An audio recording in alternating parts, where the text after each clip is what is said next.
would you say that, because that was one of the things I was going to ask you, and you brought it up, people doing psychedelics, and there seems to be this culture of people wanting to do that, and I was curious to know, why do you think now there's that sort of drive to it? Because it's seen almost like to have this kind of health link to it, do this and you'll be more enlightened, and et cetera, et cetera. But I can also see what you're referring to, where people are not using it for the training wheels. They're actually using it, and then that becomes another addiction. They're using it as an escape vehicle. An escape, yeah. Now, we're in the third wave of what's called the third wave of the psychedelic revolution. We had the original psychedelic revolution in the 60s. We had the Timothy Leary, Ram Dass era during the Vietnam. But what you'll see when you look at the history of psychedelics on the planet is that whenever people start getting confined and repressed and confused about how to deal with the stresses and the immoralities and the inadequacies, for example, the last psychedelic wave came when feminism was bursting, when black and colored and mixed races wanted equality. So the whole thing with Martin Luther King and all of these people trying to, get black people to have fair rights, which I'm totally for, right?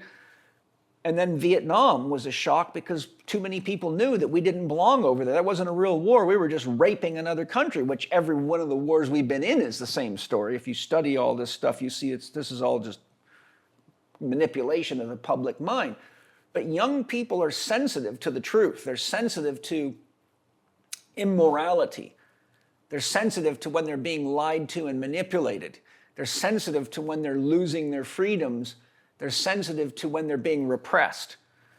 So because psychedelics actually help you out of the limitations of your mind and open you up to a much higher level of creativity and possibility, they're sort of the antidote to the narrow focus that stress creates, right? Many people have used psychedelics in think tanks like Silicon Valley, elite soldiers, people that are like really trying to achieve very high levels of creativity, productivity, product development, spiritual development, because they break down the default mode network, which is the structures in the brain that create the ego or the limited self, so that the unconscious begins to pour up into consciousness, and your filtration system breaks down. The higher the dose, the more you become, shall we say, fused with what's really going on. And it can be quite wild and shocking. So what happens is, whenever there's some kind of stress, limitation, or excessive constraint in any environment, there's a natural drive to drugs that help open our minds to possibilities and help us find a deeper connection to God, because religion's been around for so long because there's nothing better to carry you through tough times than a belief in God. As the old story goes, philosophically, they say you can believe in God, but God may not be true. Or you can not believe in God because you don't think it's true. But if you believe in God and you die and you find out it is true, you're probably in a better position than if you didn't believe in God. Because if you had a belief in God, there's always something beyond yourself. There's something greater. And most people's belief in God is that God is love. So if you say you really believe in God, you really believe in the power of love. If you don't have something bigger than yourself to anchor you and support you, it's a lot harder to deal with the challenges in the world. And what most plant medicines do is just blow your heart wide open so you can actually feel love again, even in stressful times. And when you can get out of the stress-oriented, narrow focus, left brain dominant, high cortisol, high adrenaline approach to life, then you're actually in position, often for the first time, to put things in perspective and say, how can I create changes in myself or in my environment or in my relationships that are more reflective of the love and the connection that I now know exists as a natural state of nature and as our natural state as human beings, not what's being pushed into us or programmed into us or contrived to get us to be profitable and good little conformists. So we're seeing a huge revolution in the psychedelic world right now because people are scared to death. And they know we're being manipulated. They know we're being lied to by every government agency, every medical agency, the banking system, the education system, the political system. It's just full of criminals. But the paradox of it is, Lao Tzu said the government always reflects the people.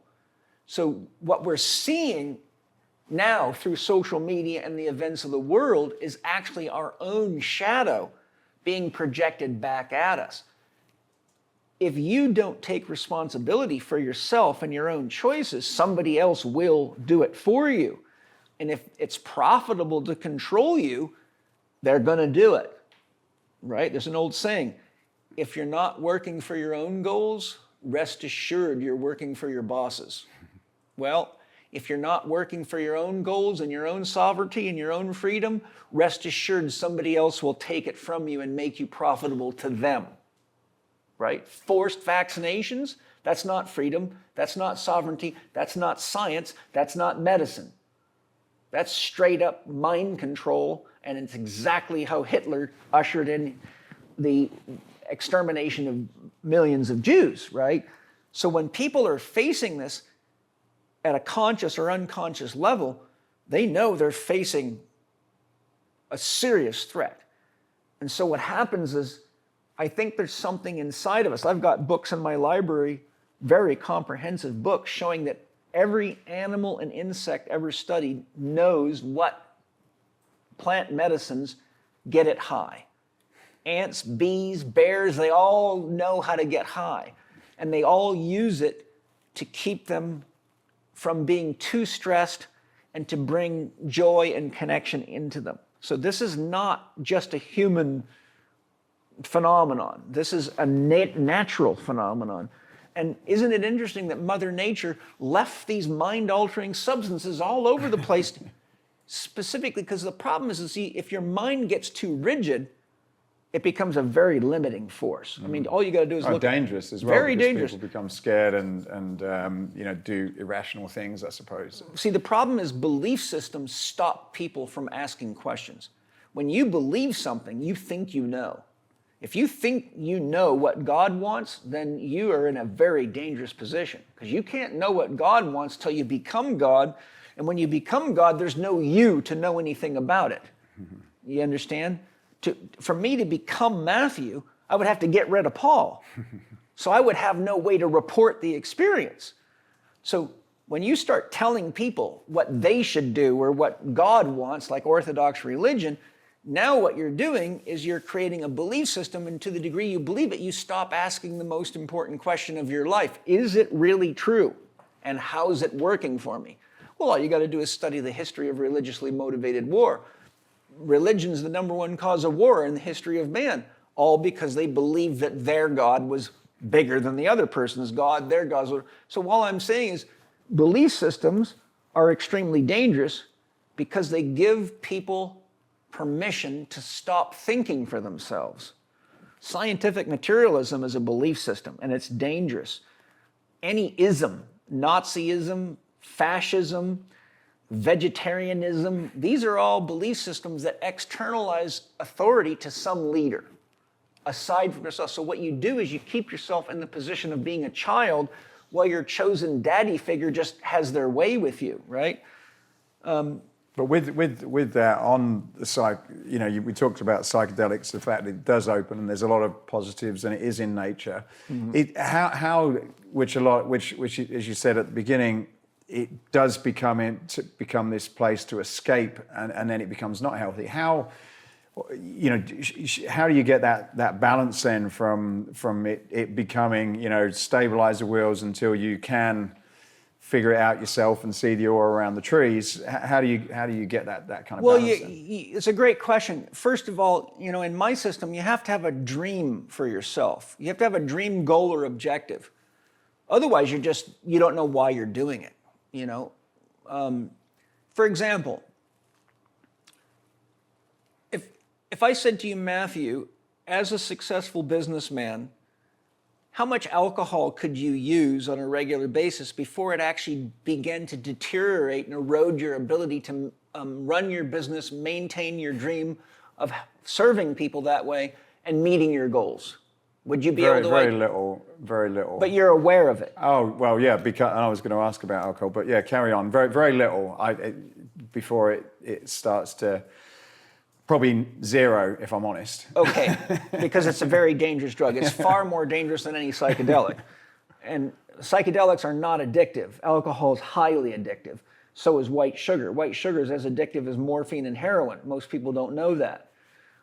It's just legal, so people think they're not doing drugs, but they're mainlining this shit all day long. And I got multiple books in my library on the extreme damage that's caused to human health and their thinking and their physiology.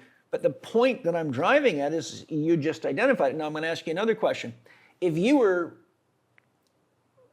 living on welfare or mooching off your parents and you did not have a reason to manage yourself and a dream for your own life and goals, how would you manage your use of alcohol differently? Well, I've been there when I was a teenager, and yeah, it would be. It's not really a concern because it's like, okay, well, why not? What else is there to do? Right. So it boils down to one key thing.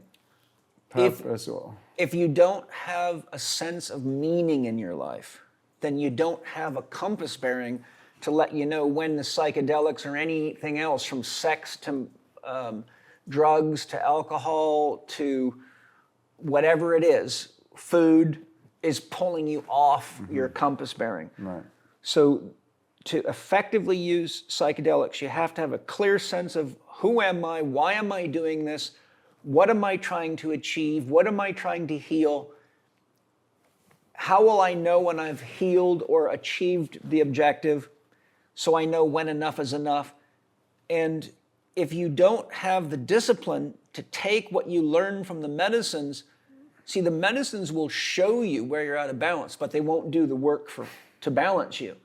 So the medicine ceremony is only the beginning of the process. It's like if you come to me because you're having challenges in your business and I'm a business expert and I say, okay, here's 5 reasons why you're having these problems. I'll prioritize them number 1 to 5. And I say, this will straighten your business out. But you go home and you just keep doing the same shit. You've got no reason to come back to me and complain because you're the problem, right? So when people are doing plant medicines or any of these other things, if they don't have a sense of why am I doing this and how does it make meaning in my life and how am I using this to somehow advance my creativity, look deeper into myself, heal my relationships, develop more spiritual awakening, etc., then it's just sugar, drugs, and alcohol and pot and mushrooms for everybody. And what you get is a bunch of stoned people that don't know what the fuck they're doing. And here we all are.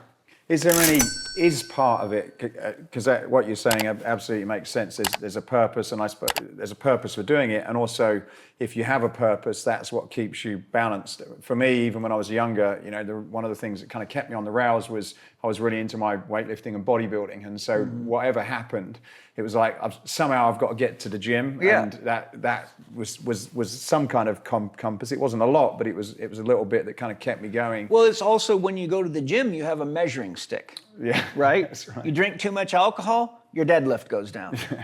You drink too much alcohol, and it takes a lot longer to recover and warm up. You have a measuring stick. See, most people have let go of all their measuring sticks. That's the problem. But also, when I used to come out, the other thing is the mindset after coming out, for whatever. I always remember this day so clearly, and just walking out at the end of a dark day, this mindset change as a result of going in the gym. Yes. It's like okay, suddenly whatever's happened there has been a transformative experience Yeah. in some ways. So that I guess, with workouts, with fitness, it seems to change your mental chemistry in some way as well. Of course it does. I mean, I've got numerous books in my library on the physiological and hormonal changes that happen through fitness. You get endorphin release, you breathe better, you ramp up your detoxification systems, you oxygenate your body. The body is a bioelectrical system, so whenever you're moving your body, you're stretching fascia, which produces piezoelectric current, which your glands and organs use to digest, metabolize, assimilate, and eliminate. It feeds your brain. I mean, the list of things that exercise does that are positive are so much that if people used exercise before drugs, the whole world would change. But only 3% of women and 8% of men worldwide do any regular exercise, including walking a dog. So I often say to my students, here you are in San Diego, you go out on a Sunday, you see pelotons of bicycle riders, you see people playing tennis, and you see the golf courses with a bunch of people. But what you don't realize, in a city of 3 million people, that's everybody. Right? So you saw 1,000 people exercising, but there's 3 million people here. The rest of them are at home eating Twinkies and watching junk television and playing video games. So my point is, very few people in the world actually understand the benefits of exercise, because their idea of exercise is getting up from the breakfast table, going to their car, driving to work, sitting at a computer, walking to the lunchroom, eating junk, going back to their computer, walking to their car, going home, and then medicating themselves for a life with no meaning and being in a factory existence. And so they have to use sugar, drugs, alcohol, to escape the reality that they've bought into, because they haven't taken responsibility for creating the life that they want, which is why in my system, being clear on what your dream is number one. Because if you don't have that compass bearing, you're very susceptible to manipulation by anybody. And is any of that, with psychedelics or whatever, is any of that meant to be for slight enjoyment, entertainment, or is that part of where it becomes dangerous if it's, yes, I get how it can support your main purpose, but if it becomes more like, okay, well, I'm actually enjoying that, are you supposed to, or are you not supposed to? Is it supposed to be like going to the gym? Well, I think that you can do it that way, but that's also a very elusive relationship, because what happens, first of all, psychedelics are very powerful. And like anything, 1 cup of coffee becomes 2, becomes 3, becomes a pot, and then you're burned out. 1 glass of wine becomes 2, becomes 3, and then you're addicted. So if you don't keep powerful medicines like that in a sacred container, then what can happen is you start, I've been microdosing LSD or mushrooms for 6 months, right? And now what happens is you don't know who you are without them, right? So you start becoming codependent on this sense of opening instead of doing what I said earlier, let the medicine teach you how to be open. Let the medicine teach you, for example, how many people would be better off singing, dancing, rattling, drumming, and playing than doing psychedelics, because then they would actually be doing something that shows them that they can create an altered state anytime they want to with no dangerous side effects and no codependency on a drug. So, like, I get burned out business executives or people going through a midlife crisis, and there's a time where I will recommend microdosing certain plant medicines, because it helps them get past the confines of the stressful lifestyle and belief system that they've trapped themselves in, so that they can actually start to feel joy. They can see color. They can feel vibration. They can hear the music. They actually start realizing there's a lot more to the world than they realized. But you see, the danger is that if we start relying on external agents to make us happy, we forget how to create joy and happiness. So the question I say in this regard is, and you'll appreciate this, what if I said to you, Matthew, give your daughter a gram of mushrooms every day and she'll be happy? What would your first thought be? Yeah, I wouldn't. I'd probably freak out a little bit. Yeah, there's no But need. where does that lead? Yeah. That leads to you having to have stock in a very large mushroom farm. Well, yeah. And it leads to the desacramentalization of a spiritual tool given to us by nature to help us heal, grow, and become more centered in our own autonomy. So if the use of any drug or medicine decreases your autonomy and your self-agency and your ability to create the life you want and live it, it now is a threat to your sovereignty, your autonomy, and your freedom. Mm-hmm. The problem is most human beings are still psychologically children. Research shows in psychology that 90% of the people in the world have not developed past the psychological development of a 12-year-old. And Ken Wilber is one of the people that provides that research. So you see a lot of people walking around in adult bodies doing advanced jobs, from flying airplanes to running businesses, but on the inside, they really only have the psychological development of a 12-year-old, and all you got to do is say, well, Paul, I don't believe that. I'll say, okay, good. Look at how they manage food, sex, money, drugs, and their own life. And are they making adult contributions to society? And are they living lives that, if emulated by their children, ultimately give those children freedom and the skills to navigate the world? Well, all you got to do is turn on the television and see the news hour, and there it is. Look at the statistics of disease. Look at the rates of anxiety, depression, and suicide. It's through the roof. Why? Because people keep depending on social media and government and medicines and doctors to take the problems away that they're creating by not having an adult relationship with themselves in their own life. So in some cases, like if you do choose to experiment with things like that, it sounds like there's got to be some personal emotional growth to be able to actually. It's like sort of jumping in a sports car, like driving a regular car and jumping in a high-powered sports car and feeling you're not going to probably kill yourself. Like there's got to be some training that gets you ready to even probably do that, unless you want to risk killing yourself. Or disabling yourself. I think one of the key factors that people have a hard time with is it's about being honest with yourself. Most people just bullshit themselves indefinitely. I did a series of videos on YouTube called The Fastest Way to Health. And step number 1 is don't bullshit yourself. If you eat something and it gives you skin problems, makes your brain foggy, makes your gut bloat, gives you gas, and starts making you swell up and get fat, if you keep eating it, you're a fool. Running to a doctor to help you with that's not going to help, because they're going to give you a drug so you can keep doing that. They're not interested in actually identifying the problem, because that's bad for business.